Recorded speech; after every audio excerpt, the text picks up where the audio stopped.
안녕하세요. 비뇨기과 전문의입니다. 오늘은 많은 분들이 너무 당연하게 생각해서 오히려 가장 많이 놓치고 있는 이야기를 해보려고 합니다. 바로 물입니다. 진료실에서 남성 기능과 관련된 상담을 하다 보면 거의 모든 분들이 이렇게 말씀하십니다. 선생님, 저는 물 잘 마셔요. 하루에 몇 잔이나 마시느냐고 물어보면 대부분 6잔, 8잔은 마신다고 하십니다. 그런데도 왜 변화가 없을까요? 그 이유는 단순합니다. 문제는 얼마나가 아니라 어떻게 마시느냐에 있기 때문입니다. 제가 20년 넘게 진료실에서 수천 명의 환자분들을 만나면서 확실히 느낀 점이 하나 있습니다. 남성 기능이 점점 떨어지는 분들 중 상당수가 만성적인 수분 부족 상태에 있다는 사실입니다. 본인들은 전혀 그렇게 생각하지 않지만 몸은 이미 신호를 보내고 있습니다. 아침에 일어났을 때 입이 바짝 마르고 소변색이 진하고 오후만 되면 쉽게 피로해지는 상태. 이런 신호들은 모두 몸이 충분한 수분을 받지 못하고 있다는 증거입니다. 남성 기능의 핵심은 무엇일까요? 바로 혈류입니다. 발기라는 현상 자체가 음경 해면체로 충분한 혈액이 유입되어야 가능한 반응입니다. 그런데 많은 분들이 이 혈액이 무엇으로 이루어져 있는지는 깊이 생각하지 않습니다. 혈액의 대부분은 물입니다. 다시 말해 물이 부족하면 혈액은 끈적해지고 흐름은 느려지며 말초 혈관까지 도달하는 양이 줄어들 수밖에 없습니다. 이때 가장 먼저 영향을 받는 곳 중 하나가 바로 남성 기능입니다. 제가 진료실에서 만났던 50대 초반의 한 환자분 이야기를 해드리겠습니다. 이분은 건강검진 수치도 크게 나쁘지 않았고 운동도 나름 꾸준히 하고 계셨습니다. 그런데 3년 전부터 점점 남성 기능이 예전 같지 않다고 느끼셨습니다. 처음에는 스트레스 때문이라고 생각했고 나중에는 나이 탓이라고 넘기셨습니다. 하지만 마음 한편에는 계속 불안함이 남아 있었죠. 그래서 병원을 찾으셨습니다. 생활 습관을 하나하나 물어보던 중 제가 물 섭취에 대해 질문을 했습니다. 하루에 얼마나 마시느냐고 묻자 이분은 자신 있게 말씀하셨습니다. 커피는 하루에 5잔 정도 마십니다. 이 대답에서 이미 문제가 보였습니다. 커피는 물이 아닙니다. 오히려 카페인은 이뇨 작용을 촉진해서 몸에서 수분을 더 빼앗아 갑니다. 결국 이분은 물을 충분히 마신다고 생각했지만 실제로는 만성 탈수 상태에 가까웠던 겁니다. 많은 분들이 물을 마시는 행위 자체로만 생각합니다. 하지만 몸은 그렇게 단순하게 반응하지 않습니다. 물은 언제 어떤 속도로 어떤 상태에서 들어오느냐에 따라 전혀 다른 영향을 미칩니다. 예를 들어 하루 종일 거의 마시지 않다가 저녁에 한꺼번에 많이 마시는 습관은 오히려 몸에 부담을 줍니다. 이렇게 마신 물의 상당 부분은 흡수되지 못하고 바로 소변으로 배출됩니다. 반면 일정한 간격으로 조금씩 마시면 혈액과 조직에 효과적으로 흡수됩니다. 특히 아침 시간의 물 섭취는 매우 중요합니다. 밤새 잠을 자는 동안 우리는 호흡과 땀 소변을 통해 많은 수분을 잃습니다. 아침에 일어났을 때 혈액은 하루 중 가장 끈적한 상태가 됩니다. 이때 적절한 물 섭취를 하지 않으면 하루 종일 혈류가 원활하지 않은 상태로 시작하게 됩니다. 이런 상태가 반복되면 남성 기능뿐만 아니라 전반적인 활력도 점점 떨어지게 됩니다. 여기서 중요한 질문이 나옵니다. 그렇다면 물을 어떻게 마셔야 할까요? 단순히 많이 마셔라는 조언은 도움이 되지 않습니다. 오히려 잘못된 방식으로 물을 마시면 효과를 보지 못하거나 불편함만 느끼게 될 수 있습니다. 그래서 저는 환자분들께 아주 구체적인 방법을 알려드립니다. 이 방법은 특별한 도구도 필요 없고 누구나 바로 실천할 수 있는 방식입니다. 또 하나 강조하고 싶은 점이 있습니다. 물 마시기는 단독으로 작용하지 않습니다. 혈관 신경 호르몬과 모두 연결되어 있습니다. 특히 테스토스테론 생성에도 간접적인 영향을 미칩니다. 수분이 충분해야 혈액순환이 원활해지고 산소와 영양분이 제대로 전달됩니다. 이 과정이 반복되면서 몸은 점점 회복 모드로 전환됩니다. 그래서 물을 제대로 마시기 시작한 분들 중에는 가장 먼저 아침 컨디션의 변화를 느끼는 경우가 많습니다. 제가 앞서 말씀드린 그 환자분께도 약을 바로 쓰지 않았습니다. 대신 2주 동안 물 마시는 습관만 바꿔보자고 제안했습니다. 마시는 양이 아니라 마시는 방식만 조정해보자고 말씀드렸습니다. 이 이야기는 잠시 후에 다시 자세히 말씀드리겠습니다. 이 사례를 통해 여러분도 왜 물이 남성 기능에 중요한지 더 명확하게 이해하실 수 있을 겁니다. 이제부터는 제가 실제로 환자분들께 안내하는 물 마시기 원칙을 하나씩 설명드리겠습니다. 이 원칙들은 과장된 건강 정보가 아니라 임상 경험과 기본적인 생리학에 근거한 내용입니다. 이 부분을 이해하시면 지금까지 무심코 마시던 물이 전혀 다르게 보이기 시작할 겁니다. 그럼 지금부터 제가 실제 진료실에서 환자분들께 가장 먼저 알려드리는 물 마시기 원칙을 하나씩 말씀드리겠습니다. 이 원칙들은 복잡하지 않습니다. 오히려 너무 단순해서 많은 분들이 이게 정말 도움이 되나요? 라고 묻습니다. 하지만 바로 이런 기본적인 원칙들이 가장 큰 차이를 만들어냅니다. 첫 번째 원칙은 아침에 일어나자마자 물을 마시는 것입니다. 이때 중요한 건 온도와 속도입니다. 냉장고에서 막 꺼낸 차가운 물이 아니라 미지근한 물이 좋습니다.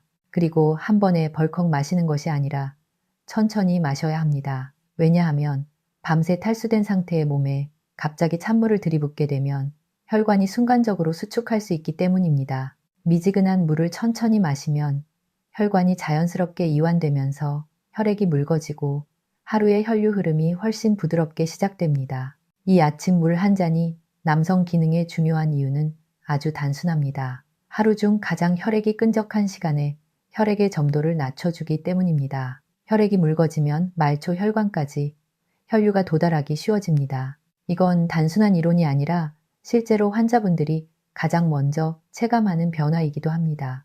아침에 몸이 덜 굳어 있다, 눈이 좀 더 잘 떠진다 같은 표현을 자주 들을 수 있습니다. 이런 변화는 몸이 정상적인 리듬으로 돌아가기 시작했다는 신호입니다. 두 번째 원칙은 물을 한꺼번에 많이 마시지 않는 것입니다. 많은 분들이 하루 목표량을 채우기 위해 한 번에 큰 컵으로 두세 잔씩 마시곤 합니다. 하지만 우리 몸은 한 번에 흡수할 수 있는 수분의 양이 제한되어 있습니다. 과도하게 마신 물은 대부분 소변으로 바로 배출됩니다. 이건 수분 보충이 아니라 그냥 화장실을 자주 가게 만드는 습관일 뿐입니다. 대신 1시간 간격으로 소량씩 마시는 것이 훨씬 효과적입니다. 이 방식이 중요한 이유는 혈액 속 수분 농도를 일정하게 유지해주기 때문입니다. 혈액이 하루 종일 안정적인 상태를 유지하면 혈관의 긴장도 줄어들고 산소와 영양분 공급이 원활해집니다. 이런 환경이 반복되면 남성 기능뿐만 아니라 전반적인 피로도도 함께 개선되는 경우가 많습니다. 실제로 물 마시는 방식을 바꾼 뒤 오후만 되면 찾아오던 무기력함이 줄었다고 말씀하시는 분들이 많습니다. 세 번째 원칙은 식사와 물의 간격입니다. 식사 직전에 많은 양의 물을 마시는 습관은 소화를 방해할 수 있습니다. 위액이 희석되면서 소화 과정이 느려지고 식후 더부룩함이나 피로감을 유발할 수 있습니다. 이런 상태가 반복되면 식후 혈당 조절에도 영향을 미칩니다. 혈당의 급격한 변화는 혈관과 신경계에 부담을 주고 장기적으로는 남성 기능에도 좋지 않은 영향을 미칩니다. 그래서 저는 환자분들께 식사 30분 전에는 물을 많이 마시지 말고 식사 후 1시간 정도 지난 뒤에 물을 마시라고 권합니다. 이 간단한 조정만으로도 소화가 훨씬 편해졌다고 말씀하시는 분들이 많습니다. 소화가 편해지면 몸은 에너지를 회복과 재생에 더 많이 쓸 수 있게 됩니다. 이런 작은 차이가 누적되면 결과는 분명히 달라집니다. 네 번째 원칙은 저녁 시간에 물 섭취입니다.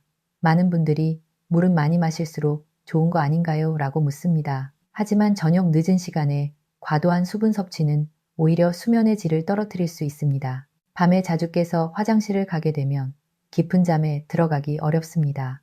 그리고 이 깊은 잠의 시간 동안 테스토스테론 분비가 가장 활발하게 이루어집니다. 수면이 깨지면 호르몬 생성에도 영향을 미칠 수밖에 없습니다. 그래서 저는 잠들기 2시간 전부터는 물 섭취를 줄이도록 안내합니다. 완전히 마시지 말라는 뜻이 아니라 갈증을 해소할 정도로만 조절하라는 의미입니다. 이 습관만 바꿔도 밤에 깨는 횟수가 줄고 아침에 일어났을 때 몸이 더 개운해졌다고 느끼는 분들이 많습니다. 수면의 질이 좋아지면 남성 기능도 자연스럽게 그 영향을 받습니다. 이제 다시 앞서 말씀드린 그 50대 환자분 이야기로 돌아가 보겠습니다. 이분께는 하루 물 섭취량을 억지로 늘리라고 하지 않았습니다. 대신 지금 말씀드린 4가지 원칙만 지켜보자고 제안했습니다.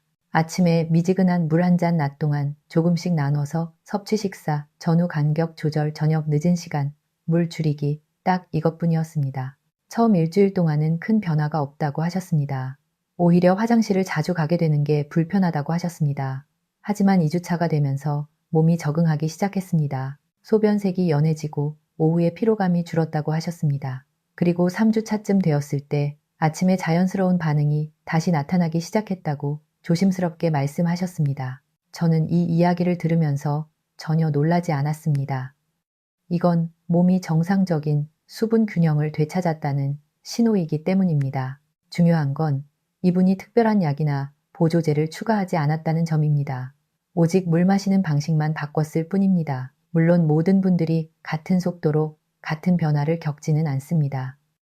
하지만 방향은 같습니다. 물을 제대로 마시면 몸은 반드시 반응합니다.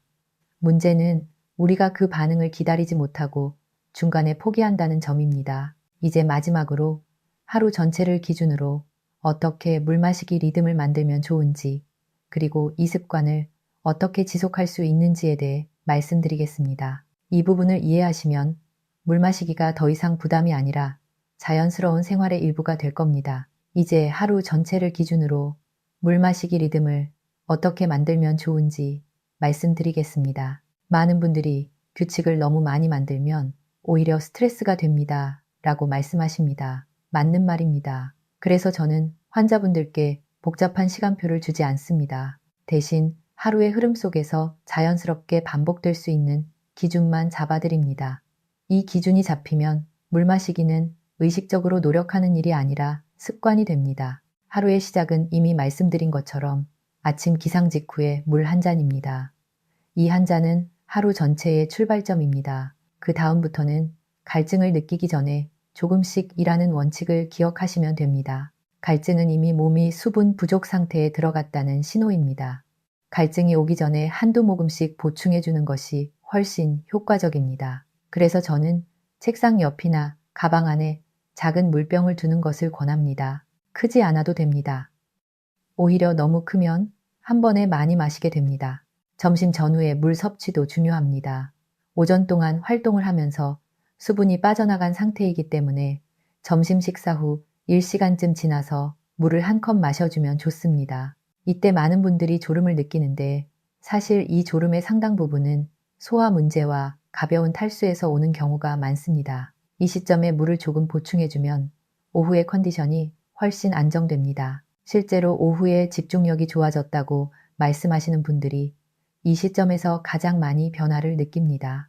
오후 시간대에는 커피나 음료를 대신해 물을 선택하는 습관이 중요합니다.